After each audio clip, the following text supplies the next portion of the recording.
Hey, we're getting closer and closer to a new Indiana Jones film, and some news released on ScreenCrush.com that the setting of the movie and the time period that it's set in might have been released by James Mangold, the director. So he tweeted out something along the lines of, all the movies that I'm working on right now are set in the 1960s and set in New York City. So I thought it might be kind of fun to speculate what exactly that means for Indiana Jones 5 and whether or not that's something that's good or bad. So let's go for a ride and see what we can figure out here.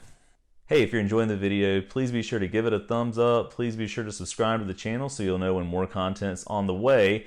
And also, I wanted to give a shout out to one of my viewers on my floating Funko effect video. Aussie, you asked for a shout out, you're getting one. I really appreciate it. And we're almost at 100 subscribers. So that seems like a small goal, which I guess in YouTube world it is, but I'm excited about that. Hopefully we can get there with this video. But thanks again, everybody, for watching. So with Indiana Jones 5 and really the franchise as a whole, I've got my own ideas about what I'd love to see out of this movie. I was initially and still am disappointed that Steven Spielberg is not going to direct this. I do feel like in a lot of ways that's going to affect the overall tone of the movie and in a lot of ways the overall effectiveness of it as a film. But James Mangold is a very talented director. Logan is one of my favorite comic book movies. I haven't yet seen Ford versus Ferrari, but I've seen that it's gotten tons of praise. I do want to check that out. I just haven't carved out the 3 hours or so required to view it quite yet. But I'm going to do that in the near future, hopefully.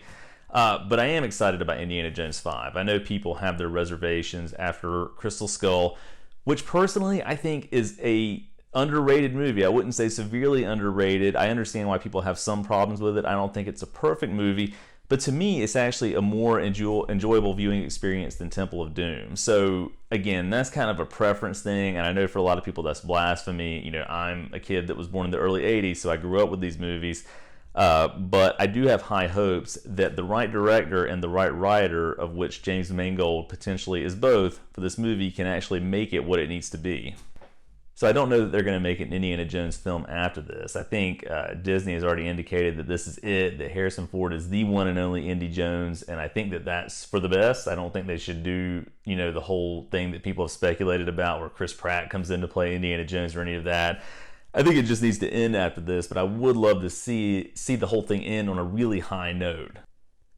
My preference would be that they sort of cycle back to looking at sort of a religious MacGuffin, right? I mean, to me, the best movies in the series, have artifacts or MacGuffins that sort of stem out of religious history that a lot of people are familiar with. So this doesn't necessarily mean that it has to be a Judeo-Christian artifact, but I think that, there's sort of a track record that Raiders of the Lost Ark, which is honestly my favorite movie of all time, and Last Crusade, really do well when they are sort of centered on that.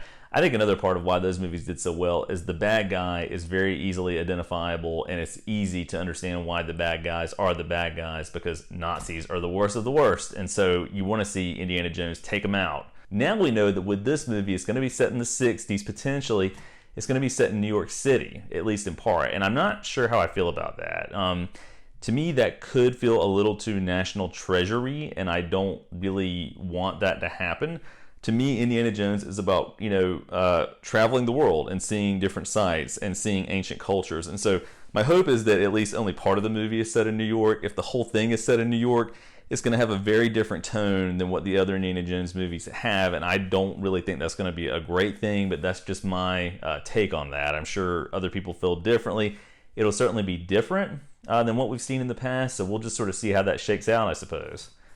Now, as far as the actual MacGuffin or the artifact goes, I've seen people say, oh, it should be set in Atlantis. It should have, any number of things as the item that everyone is sort of chasing after to try and get to the end of the movie. A good idea that I've heard from a friend that I think would be great is if actually something like the Garden of Eden was the artifact. I mean, after all these movies and all these sort of supernatural experiences that Indiana Jones has had, why not have him sort of make sort of this full circle journey happen where he ends up somewhere near the Garden of Eden, right? Obviously in a different part of the world than New York City, but he's got to face off against sort of the flashing angels with the swords that guard the entrance, and maybe he eventually actually comes to face, even though I'm sure we wouldn't see it, right, with God himself. I mean, I think after everything he's been through, that would be sort of an appropriate conclusion to the series as a whole.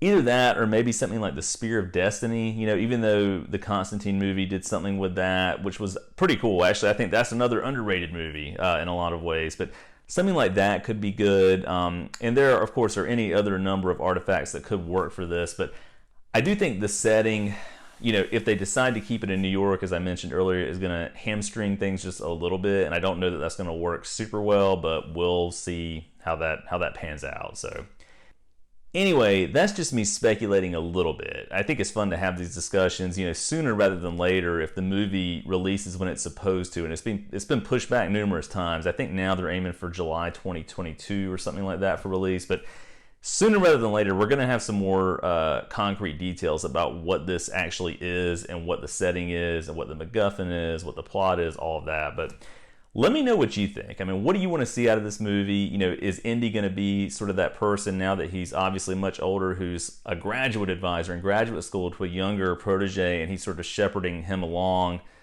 into the process of being, you know, an archaeologist who seeks out fortune and glory? Or is it going to be something different? Is it going to be a little bit more of an old school Indy? So we'll see how that turns out, but I'd love to hear your thoughts about it. As always, thanks again for watching. I hope everybody's doing well, and I look forward to reading your comments.